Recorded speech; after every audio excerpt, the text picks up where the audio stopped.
AP రాజధాని అమరావతి చట్టబద్దతపై అసెంబ్లీలో CM Chandrababu తీర్మానం ప్రవేశపెట్టారు. ఆ తీర్మానాన్ని రాష్ట్ర ప్రభుత్వం కేంద్రానికి పంపనుంది.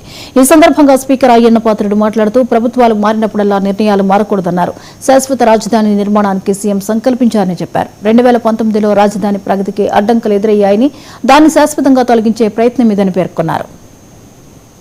ప్రపంచవ్యాప్తంగా సభ్య సమాజంలో ప్రజాస్వామిక వ్యవస్థలో కనీ విని ఎరగని రీతిలో ఆంధ్రప్రదేశ్లో 5 ఏళ్ల పాటు వైపరీత్యం చోటు చేసుకున్న సంగతి మీరు అందరూ చూశారు.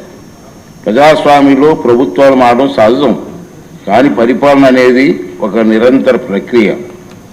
ప్రభుత్వాలు మారినప్పుడల్లా గత ప్రభుత్వాలు చేపట్టిన పనులు కొనసాగుతూనే ప్రజలకు మరింత సేవలు చేయడానికి కొత్త ప్రభుత్వాలు కొత్త విధానాలు ప్రవేశపెట్టడం సహజంగా మనం చూస్తూ ఉంటాం. ఆ క్రమంలో గత ప్రభుత్వ హయాంలో చేపట్టిన మంచి పనులు మాత్రం అడ్డుకోరు.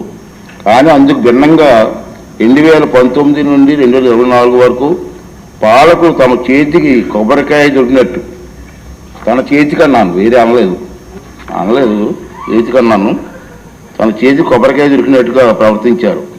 ప్రజలకు మేలు చేసే ఏ మంచి పని కొనసాగరాదని ప్రతిజ్ఞ చేశారు.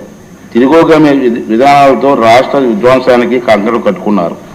దురదృష్టవశాత్తు వారు అప్రజాస్వామిక ప్రగతి నిరోధక పోకడల వల్ల రాష్ట్రం కనీసం 50 ఏళ్ల వెనక్కి వెళ్ళిపోయింది.